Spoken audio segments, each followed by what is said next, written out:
Hello and welcome to another episode of Celiac Straight Talk, the podcast where we come together for a cure. I'm Claire Baker, Senior Communications Director at Beyond Celiac, a nonprofit dedicated to fostering greater understanding and awareness and accelerating research for treatments and a cure for celiac disease, a serious genetic autoimmune disease. Thanks for tuning into this episode, and don't forget to like and share our podcast. I'm Claire Baker. I'm the Senior Director of Communications for Beyond Celiac. We are excited to bring the Town Hall series to you every other month on topics of importance, both based on what we hear from you, our audience, about what you want to hear, and things that we know that we hear about that are coming down the pike or that are good to know stuff our community should know that we generate. And we're always excited to have our live audience join us on these webinars. Hopefully you had a chance to ask questions. When you signed up, you can ask questions, and we baked those into the questions that we'll ask Juanita today. Also, staff is standing by in the chat, so if you have questions today, you can type it over there. If it makes sense for this conversation, we'll ask it while we're in the town hall. Otherwise, my crack team behind the scenes will do their best to answer your questions in the chat as we go forward. We're going to go ahead and get started. Again, I'm Claire Baker, Director of Communications at Beyond Celiac, and I'm pleased to introduce our speaker today, Juanita Belton. She's a physician's assistant, MPH, in gastroenterology at Boston Medical Center with a subspecialty in inflammatory bowel disease. And you're an instructor at Boston University Medical Center, Dempsey Center for Digestive Disease. I was reading all that. I didn't have that memorized, so if you couldn't tell. You're also the Director of Patient Empowerment at COCCI, which is the color of Crohn's and chronic illness, and a member of the Beyond Celiac DEI Advisory Board. So just for a little background, COCCI is, and I'll let you talk more about COCCI in a second, Juanita, but COCCI is a great partner for us. They did a wonderful partnership through Celiac Awareness Month in May, created an entire webpage on their site devoted to raising awareness about celiac disease. And so I love to work with partners that are really invested in both the give and the get. Like we want to be helpful and supportive of COCCI, and COCCI has demonstrated that they're that for Beyond Celiac. So I just wanted to note that. And Juanita, can I turn it over to you to introduce yourself and tell us how you became a physician's assistant, what your life is like, and anything else you want to share? Sure. So good afternoon. I'm Juanita Belton. Like she said, I am a physician assistant at Boston Medical Center, Crohn's and Colitis Research Center. Let's see, I've been a physician assistant for 12 years this year, and the last 8 I've been in gastroenterology. For 3, I was in general medicine, internal med, and pediatrics. And then for a year, or we would call that family medicine rather. And then for a year before that, right out of PA school, I actually worked at Hampden County Correctional out here in Western Massachusetts. I worked in the male jail and also the female jail. When I first started out, I wanted to be in correctional medicine. And I would have probably stayed, but there were some other things going on in the way that things are done there. But let's see, I became a physician assistant because initially when I was younger, I wanted to be a doctor. I wanted to be a hematologist. I had an aunt who had a kidney transplant twice, and she was on dialysis. She had lupus. And I remember going with her to dialysis as a little girl, and then also seeing the machines and how they worked. I always had questions. And I'm the second actually in my family to graduate college. My mom's the first. So I didn't have any examples of like any doctors or teachers or anything like that. So that was my first experience with medicine. And then when I got into undergrad, and I'm very transparent about mental health. I dealt with some depression, anxiety, things like that, and how it affected me. And then in grad school, it did the same thing. And so after college, I went to BU School of Public Health, and I got my master's in public health. But in that process, I was working at BU Project Trust doing HIV testing. a lot of Hep C testing, HIV testing, STD testing. Did a lot of education in the community. And I remember when people would test positive, which was very hard for me, but I would take them to the clinic and get them into care and those type of things. And so after that, I started thinking about wanting to be a medical provider again. And a friend of mine introduced me to the PA program or the PA profession. And I was like, oh, this fits me. And that's how I became a PA. And I've loved now gastroenterology. When I left primary care, I chose gastroenterology and I love it. I love inflammatory bowel disease. So yeah, that's me.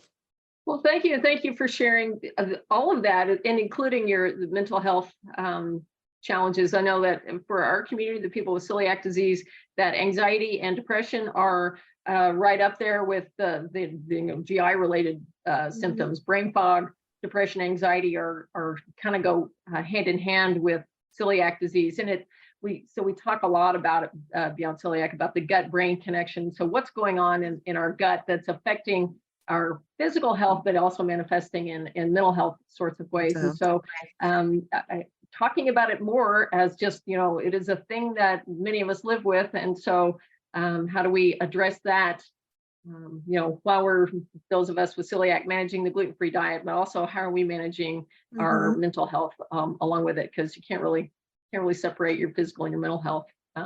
Not at all. I have a lot of patients that we see who obviously in GI, it's even including with irritable bowel syndrome, right? There's a mental health component there with stress and anxiety. And the good thing at where I work, we have a clinical psychologist who I refer our patients to that is specific for GI diseases that I refer our patients to because we don't want to negate that that's an actual factor in people's illnesses, their symptoms and different things.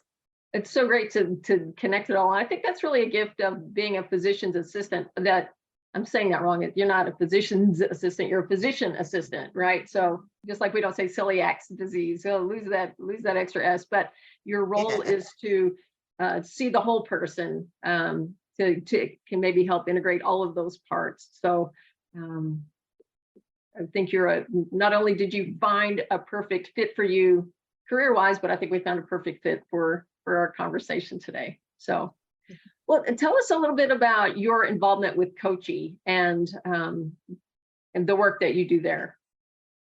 So I am also director of patient empowerment. I actually have 3 jobs, by the way. I'm actually director of patient empowerment there. And COCCI is an organization that was founded by Melanie Rain Blackwell, who has Crohn's disease. And she founded an organization to raise awareness about inflammatory bowel disease in Black and Brown individuals, and then also provide an organization that provide support for people of color with these illnesses. Gastrointestinal illnesses will be going more broader in the new fiscal year for more GI illnesses, but the foundation is around inflammatory bowel disease. And so in my role as director of patient empowerment, which I started in March, it's exactly what it says. I am the person that is going to help to empower patients to ask their doctors questions, to provide support to them, whether it's I don't give out medical advice, but some guidance rather, because I'm not supposed to give out medical advice. I do recommend patients talk with their providers, but also too, if you're interested in research studies, because there's a big push, and it needs to be a big push to get more people of color involved in research studies surrounded around medications and diseases. But we also provide a network where we have ambassadors, where people can come and talk with ambassadors about their illnesses, and they get support from their peers. So that's basically what I do there. I'm still getting my feet wet, but I'm enjoying it. I've been meeting our ambassadors. I enjoy having conversations. I met Erin and Bailey when they came to our Equity and GI conference. So it was nice to see them and nice to meet organizations like Beyond Celiac, where I can also have a voice as well. Well, very good. So a big part of your work, and the reason we wanted to have you be a guest today is to talk about patient empowerment. So how do you define patient empowerment? What are the hallmarks of being an empowered patient? So I think of empowerment as, let's talk about empowerment. So empowerment is support. It's making someone feel like they are in control, and for our patients specifically, in control of their own health care, right? A lot of times people go to the doctors and they're afraid to ask questions. They don't know what questions to ask. It's sort of like, well, my doctor told me this, so I think I'm supposed to just follow everything that they're telling me to do. And so my role is to say, no, that's not what's supposed to happen. It's a patient-centered model. And so you have a say in how your health care is supposed to go. And it's not my job to tell you everything what to do, tell you everything to do. It's my job to make you feel strong enough to have your opinions, to have your questions, to say, no, I don't want to do this, or yes, I like this, or tell me more about this, or can you give me more information about this? And so that's what empowerment means to me. It's supporting someone in providing educational tools for them to make informed decisions for their own healthcare and not relying on me, the provider, to make decisions for them, or Susie down the street, their neighbor who had a similar disease, but you don't know Susie's background. And so how does this apply to me? And it's not the same thing. It's like that's what empowerment means to me. I can go into the doctor's office and say, I have celiac disease, or I think I have celiac disease, and I would like this, and this done, please. What we we hear story after story about people having an array of symptoms that don't get a good that don't have a good answer. I'm my story was one of you know a couple of decades of anemia, and it wasn't that interesting, and I wasn't that sick, and it wasn't until I got a new doctor. I just decided that's how I was. I guess I just run low on iron. This was my theory because my primary didn't seem that interested. I mean, like, he wasn't alarmed. It was like, oh, that number, that's low, take iron. But there would be no follow-up after that. So, all right, I'm fine. It's fine. I'm fine. It's okay. Go to a new doctor. And she's like, hey, you're super anemic. I'm like, yeah, that's how I am. She's like, no, no, wrong. that's that's not right. Your body isn't designed to run that low. So we're going to figure this out. And it was because she Yeah. took initiative, but it really was, I had just sort of said, okay, I guess it's not a big deal, even though all the indicators were that it was a big deal. So um, do you find yourself in a position of convincing a patient that, no, you really do need to look at this? Like, you've come to accept this as just your lot in life, but no, why don't you, let's dig a little further. Not often. I say that because I'm saying that as a person that's in a specialty. And I say that because a lot of times people have already gotten to that point, and then their doctor's sending them to us because we need to evaluate, why someone is anemic. So I don't get that a lot, but I do get patients that come in and they want a colonoscopy or an endoscopy, and then, and it could be for, let's say, for stomach pain, which typically you're not doing a colonoscopy right off the bat for abdominal pain, right? So in that instance, I'm having a conversation with the patient. I'm getting the full history, because I'll also run into patients that say to me, well, you have the history right there. Didn't you see me talk to my doctor? And so in that case, I'll tell patients, I do have that information. However, I have you in front of me. And so I need you to tell me what's going on, because that helps me to guide me on the decision making that I'm going to have, to how we are going to evaluate this. I mean, I think you get a lot of patients in your case who, had, let's say, diarrhea for a long time, belly pain for a long time, bloating for a long time. And they're just told, it's growing pains, or maybe it's something you ate, or it's I don't know, change your diet, something like that. But I encourage that if that's something that's happening and you're not satisfied, then it's okay to see somebody else. Because you're right, having low blood count is not normal. Being chronically anemic without an explanation is not normal. Having chronic abdominal pain, if you haven't ruled out everything else, to me is not normal. So yeah. So what barriers do you present themselves? What are some of the things that stand in the way of people, patients getting an accurate diagnosis or getting the care that they need? Um, Once they get to you, they've been referred to you as a specialist, but in your experience across the healthcare spectrum, where do you see the boulders in the path? I think when we talk about barriers, there's a lot. I think fear is one of them. So not wanting to say I have certain symptoms because, you think that there's something wrong with you, or what if something's wrong with you? I get a lot of patients that have stomach, let's say stomach pain is just the kind of like the easiest thing to think about. And they may have it for like a year or 2 years. And then when they do come, they have fear that they might have a cancer, right? So, and that's a real fear, okay? And so they wait and they don't say anything.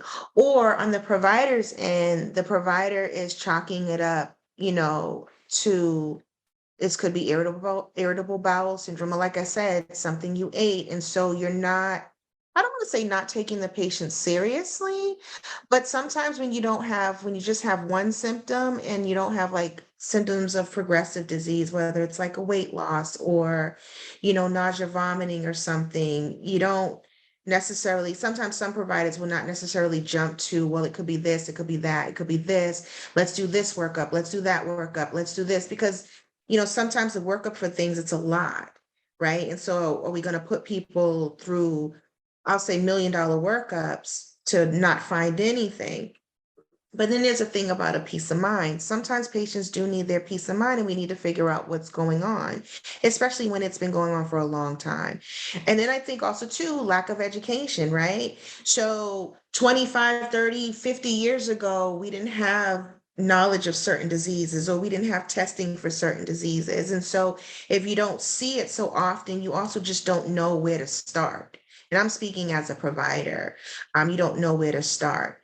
And that's not making an excuse. That's just real because medicine is a practice, right? So if you don't practice something, you don't really always know. But that's also where we need to have those conversations with our patients and say, okay, well, let's start here. You have to start somewhere. And if this is negative, then we'll do this test. And if this is negative, then refer them to the gastroenterologist or the specialist that can delve deeper. Because primary care can only go so deep. That's the other thing about primary care, hence why you get referred to a specialist. We hear, actually, I'm going to back up for a second. So you said it was your aunt that has lupus? So She's deceased now. I'm sorry. That's So okay.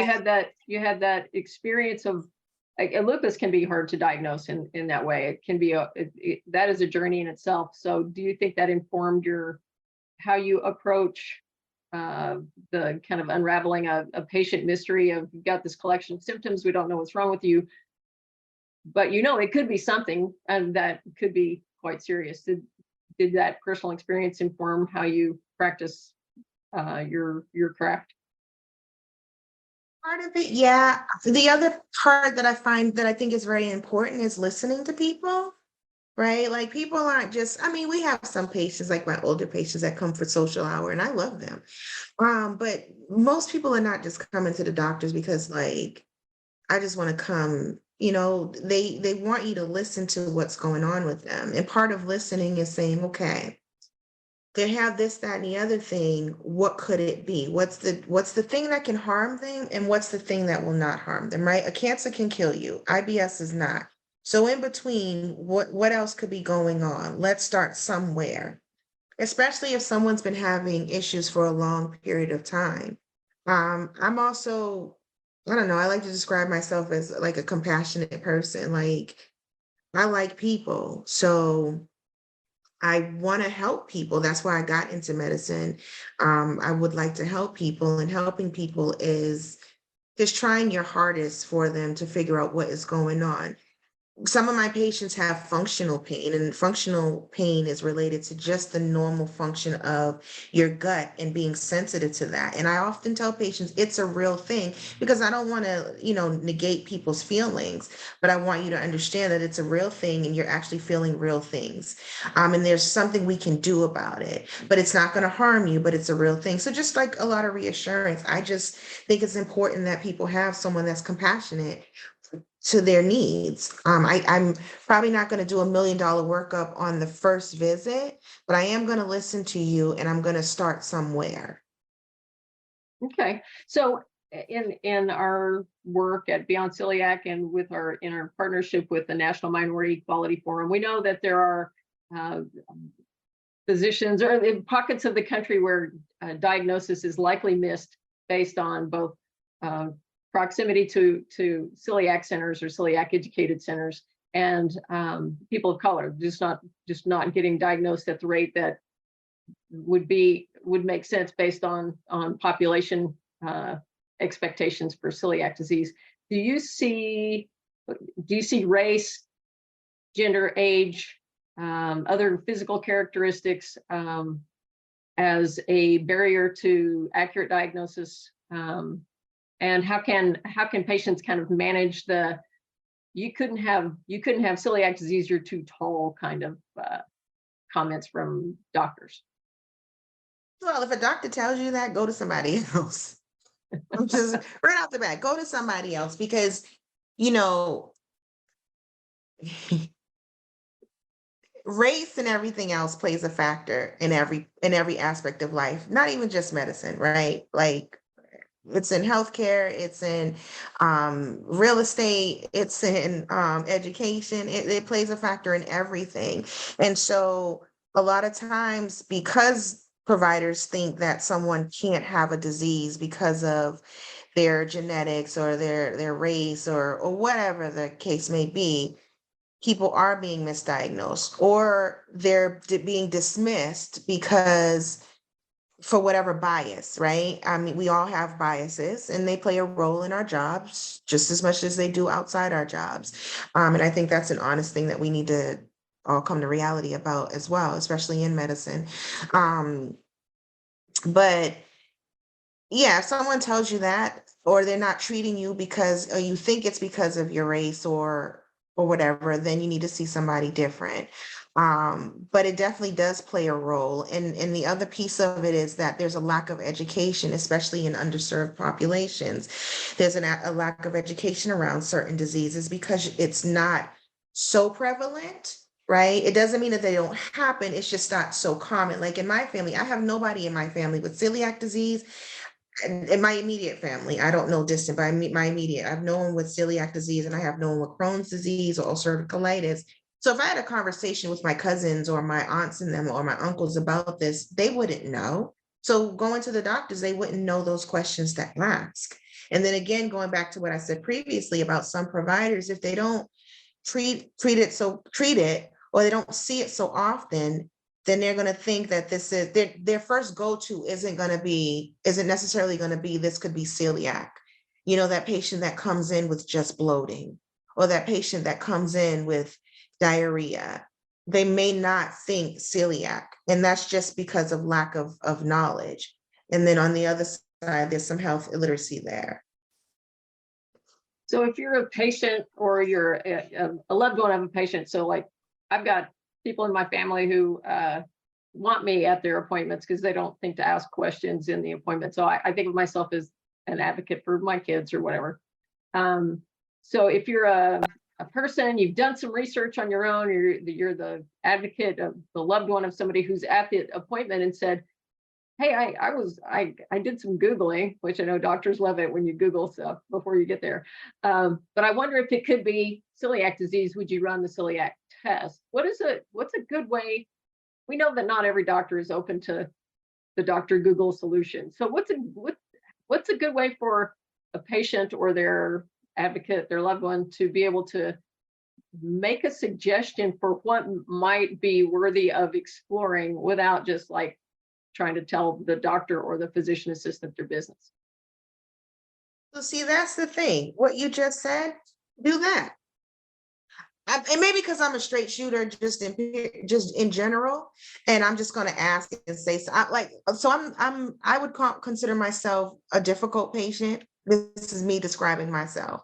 I'm the person that when I was pregnant and they were running late at the OB office, I went into the room with my stethoscope and did my own blood pressure and weight. I'm that person. So if you have someone who is advocating for you, just they can ask the provider, she's having these symptoms and we did some research and we're concerned about X, Y, and Z. Can you run some blood tests? There's nothing wrong with checking iron levels, right? There's nothing wrong with checking the TTG. It's blood, it's just blood work. If we're going to start with something. So I would say, don't be afraid to say, I was doing some research. First of all, I'm glad you were doing some research around what could be going on, and that you then took that research to someone with some knowledge about it, right? Like, reward yourself because of that. And then be okay with saying to the doctor, hey, I would like, or I think, or what do you think about this? These are my symptoms. What do you think about this test or that test? Or would this make sense? I have patients that say, can I have an MRI? And I'll ask them, why do you think you need an MRI? And they might say something. I say, well, this is probably a better test. So let's start here. But I don't know unless we have the conversation. So feel empowered to ask your provider or your advocate to ask your provider. I have a lot of people that come in with their family members, and I'll have conversations with all of them. But feel empowered to ask for something, even if the test is negative. It helps with your peace of mind that, okay, it's not this. Just ask. And it's different to go in and say, would you run the celiac blood panel, or would you do an endoscopy and biopsy? One is super expensive and not the first appropriate step. And the other one is blood test isn't that expensive, and it's the right place to start to see if you're at risk. Exactly. The thing about invasive studies, and it's not just an insurance issue. It's, you're put under anesthesia, so there's risk of that. There are sort of steps to get to that point before you go to something invasive like that, with other risks that a blood test doesn't have the same risk. So yeah, start there. So if you're a patient, so have you put on your patient hat? Imagine you go to your doctor and you're not feeling heard. What do you do? I mean, you've just described you're very strong. You're your own advocate, and you know the healthcare world. So I guess this might be a stretch of the imagination, but let's say you move, you get a new doctor, and you say, "Hey, this is what's going on." Your doctor's like, "No, that's not it." What steps would you take? At what point do you say you're not the doctor for me? How quickly do you fire your doctor and go get a new one? That sort of thing. I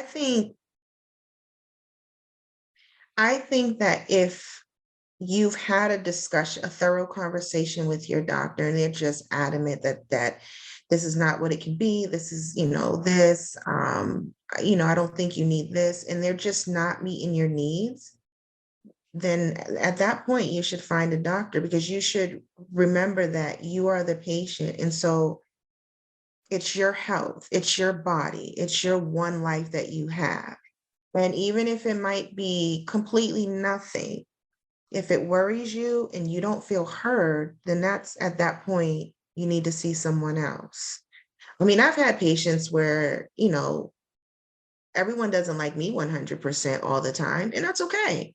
And I've had patients say, you know what, if you're not comfortable with what I said, you can see one of the docs, or you can go somewhere else. And I'm not offended by that, because I think that if you don't feel sure or secure in the relationship that you have with your medical provider, then you should see someone else. There's nothing wrong with second opinions and third opinions.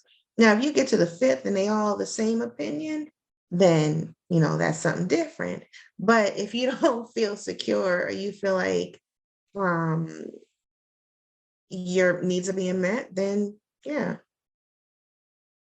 We've heard stories from our community that they didn't get a celiac test at some point, but a doctor said, you know what, I think you're a psychiatric case. That that usually sets people right off, because they're like, no, you're not hearing me, you're not taking me seriously. But then they get this note in their file that they're a psychiatric case, which then kind of follows them around. Do you have any advice for how to manage that kind of a situation? You not really. Maybe talking to the provider about what they wrote in the chart. That's kind of harsh. Yeah. That's kind of I harsh. wish I were making that up, but I would, Yeah, I mean that's unfortunately. I would wonder if you can talk with like so most hospitals have like a patient advocacy office. So maybe start there. Yeah, I would say maybe start there, especially if it's not a case of a psychiatric nature or something. Yeah, I would start there because that's kind of detrimental and very negative to put in a, unless there was something that really happened like that or something, but just because of whatever. Do you mind if I address something that was put in the Please. chat? I'm actually looking at the chat. Oh, yeah, no, go for it. Yeah, so it just says SWE. You are absolutely right. I think there are a lot of biases in the medical community. I think just in life we all have our biases just as human beings. But I also understand that, it isn't easy always to find a new doctor. And yes, that can take months. And that's more insurance and more availability of the providers, unfortunately. I mean, I think if we all could open up our schedules, we would love it. But unfortunately, it is hard to just leave a doctor and get a new doctor. But if you can and if you are not, but at the same time, if you're not feeling heard, then you got to do what you got to do, and keep fighting for your son. I see what you're saying, and he is worth it. That's why you keep fighting for him. Yeah, thanks. I hadn't been reading chat because of focusing on you. So thanks for jumping in there. And that one just kind of stood out to me. Yeah. Well, and with celiac disease too, just to kind of close out the previous part, there are enough psychological manifestations with celiac disease that you can imagine that, oh, you're depressed, go see. The connection between your gut health and your mental health isn't always well recognized. So it's easy to imagine how we don't see it. We don't see it in your physical workup. Or maybe people just think, oh my gosh, I'm so depressed. And they don't recognize that physical symptoms, if they have any, they don't recognize them as physical symptoms, that maybe there's something wrong, and they go the wrong route to try to get an answer. Yeah. So let's see. How can people with celiac disease, and you can broaden the tent to other GI related diseases, but how can people with celiac disease become more empowered in managing their condition day to day? Or if you're a caretaker for a child or another person, how do you just deal with life even if you're not going to the doctor? So you have great organizations like Beyond Celiac. It sounds like a plug, but no, here's the thing. You have great organizations like Beyond Celiac or like COCCI or like other organizations that provide support and assistance to people that have these diseases, because you don't want to feel alone and you don't want to feel like you can't ask questions. And then they also have, like, Beyond Celiac also has ambassadors as well that you can talk to who can relate and just answer questions that you may have. So I would say someone like that or something like that, you utilize the resources that are there, because you're really not alone. And being on this forum, you understand that, Beyond Celiac, for example, has all this information, whether it's through education about research, their peer support, answering questions about the disease, symptoms of the disease, even finding providers. You can go to their website. And so I would definitely utilize those things, because if you think about it, before the World Wide worldwide internet. We kind of lived in silos as it related to diseases, right? You had encyclopedias. I had Britannica encyclopedias. I'm aging myself. Um, but now you have this abundance of information. And I know that you can call these organizations and get support with whatever's going on with you, including mental health. A lot of these organizations on their websites also have information about what finding mental health providers, because for me, they go hand in hand with disease. So I would utilize organizations as sources of support. And it can be one-on-one, or they might have groups. Like in my hospital, we do groups for peer groups for like IBD patients. So a lot of places have peer support groups, because you want to, the thing about diseases is you want to talk to providers. That's fine. But then also too, people want to see people that look like them, that are around the same ages as them, that race, ethnicity as them. I'm getting tongue tied today, but race and ethnicity as them, because the experiences might be different. So you want to find organizations that can provide that type of support, and people that can help you, where you can say, I'm having a really bad day today, or I'm having a lot of diarrhea today. I'm having a lot of abdominal pain today. I'm feeling weak today. What do you do? Or what can you suggest? That's non-medical. Sometimes it's the non-medical things that people need. Sometimes, they just want to be heard. They don't, Right. You don't necessarily have to go to your doctor to find somebody who's going to listen to you, who will listen and really see you and really hear you. And maybe that's all you need. I mean, if with celiac disease, it's 100% diet controlled experience right now. So you can only do your best. And even the most experienced of us make mistakes. Well, and that ties into a question that I see in the chat about misinformation online and how to know the difference. And we at Beyond Celiac are all about evidence-based information. So my answer to that is always find your trusted source, and don't just go with the top thing that pops up on Google. Make sure it's a trusted source. Do you have any other tips for making sure that the information that you're finding online is good stuff and not just the latest fad? I agree with what you said, but I also, piggying back off of what I previously said about like organizations. When organizations post things, they're peer-reviewed studies. Their information that has been vetted very well within, a medical community, medical providers, people with expert knowledge. So when I say go do, those are places that I would go for specific information and resources. There's so much on the internet that I don't even know what's good and what's not. As a provider, I have access to like up to date, so I'm able to read peer-reviewed things, or go to like something like the American Gastrointestinal Association, or Beyond Celiac, or COCCI, or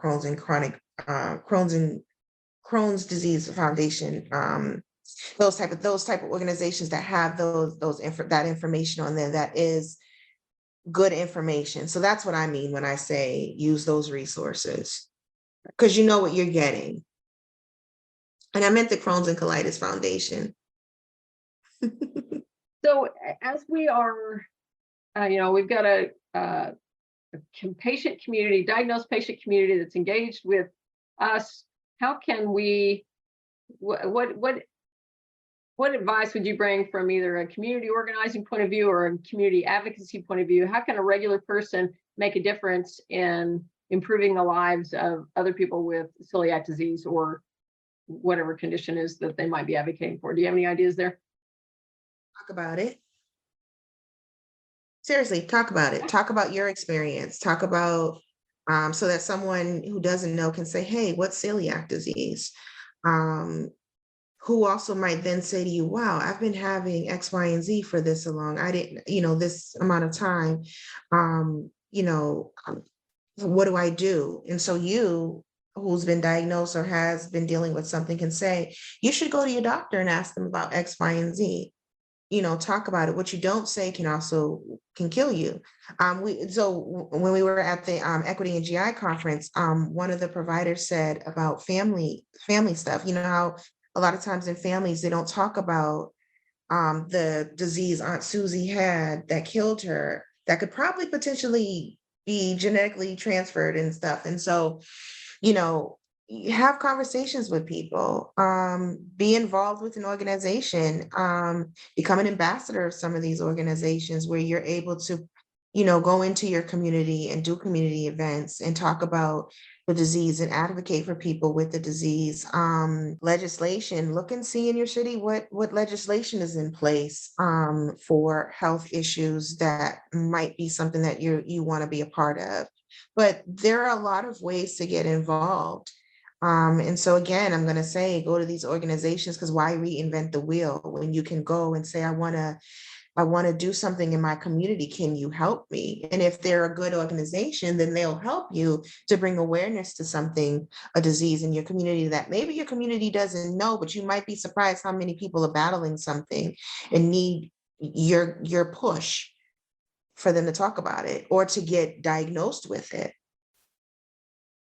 Great stuff. Yes. And if somebody is listening and interested in working with the Beyond Celiac, Reach Beyond Celiac Ambassador Program, then we have a place for you. And not everybody can necessarily spend the time to do that sort of thing. But so we also have our Voices of Celiac opportunity where you can just write your story and share your journey to diagnosis. And it's been very illuminating to see people's individual stories, how easy or hard it was for them to get diagnosed. And then we Beyond Celiac are able to share those stories more broadly. And that increases the likelihood that people will see someone like themselves, just like you were saying earlier, like, oh, she looks like me. Like, oh, I see, yay, I'm not alone. I'm not the only one like that, oh, that's so valuable. We're as a nonprofit, we fund our work through donations. So there's always the opportunity to donate to support our work to accelerate research for treatments and a cure. So there's a lot of ways to help. And sometimes you just might need to be a little creative about finding a fit that's right for you and your time and your resources to be able to help. But sometimes it's as simple as sharing material on social media, amplifying the message from the organizations, and just kind of being out there talking to your family. It's family reunion. Hey, I've got celiac disease. There's a genetic component. You're at greater risk just because you're related to me. So next time you're at the doctor, even if you don't have symptoms, suggest the celiac panel. Add it to your blood work. It's just a blood test, and so take the stuff out of it there. Well, and the just real quick, the important thing that you said, at least with the family thing, with the family piece of it, just make sure that everyone in your family you're having conversations with your family about their health issues, period. Not even just you talking about yours, but that everybody's able to, because then that does help your provider kind of direct, for example, colonoscopies. If you had a mom or dad or a grandparent or something or sibling, it's good for us to know. If someone had stomach cancers, it's good for us to know, because depending on where you come from with the history of stomach cancer in your family, you actually might need an endoscopy, especially if you're having like acid reflux type thing. Like, it's all these different things that if we know, then we can kind of direct things. It's all part of the puzzle. Yeah, and SWE, if you got to be the celiac info lady, then be the celiac info lady. You have celiac. It's okay. All true. All right. So one question that might have come in: how do I deal with people thinking of me as just that picky eater? People just think I'm picky. Tell people to mind their business. Like, no one needs to know why you didn't eat that rib or that piece of bread or something. That, like, nobody needs to understand that. Maybe you didn't like who cooked it. When I go someplace, I need to know who made all the food, because I'm not eating everybody's food. It just is what it is. Like, people, if you don't want to share your stuff, you don't have to. Don't feel obligated to share your stuff. If you're someone that wants to bring awareness or you feel like it, fine, but understand that your stuff is still your stuff. And you still have to create boundaries around your life, your healthcare, and every aspect of you. And you can let only who you want to let in. But like, it's a barbecue. I don't care if their eyes roll your eyes back. I would say And that's no my is a public complete service announcement. no is a complete sentence. That's what I've always loved. Exactly. Would you like this? No. No, thank Exactly. you. Period. No. Oh, you know what? You know what I learned also helps with people off your back? Tell them you get diarrhea. Nobody's asking you any question after you tell people you have diarrhea. They're like, Yeah. all right. Well, do you have any additional closing thoughts? Any more words of wisdom for us before we wrap up? Sure. I love the words of wisdom. Here's something else. You get one life, one body. Take care of it. So if you have questions about it, ask. Don't be afraid. If you need resources, you have an abundance of organizations like Beyond Celiac, like COCCI that you can go to for your GI issues. You have opportunities to become ambassadors. If this is what you want to do, advocating is what you want to do and speaking out. But don't feel obligated to share everything, but share everything in your doctor's office because that's how we can help you. And if you don't feel like you can ask the questions, bring somebody with you who can ask those questions or who you feel confident enough in asking. But it is your life, your body, and you're the one responsible for it. Thanks again for listening to Celiac Straight Talk. To learn more about life with celiac disease, visit our website at beyondceliac.org.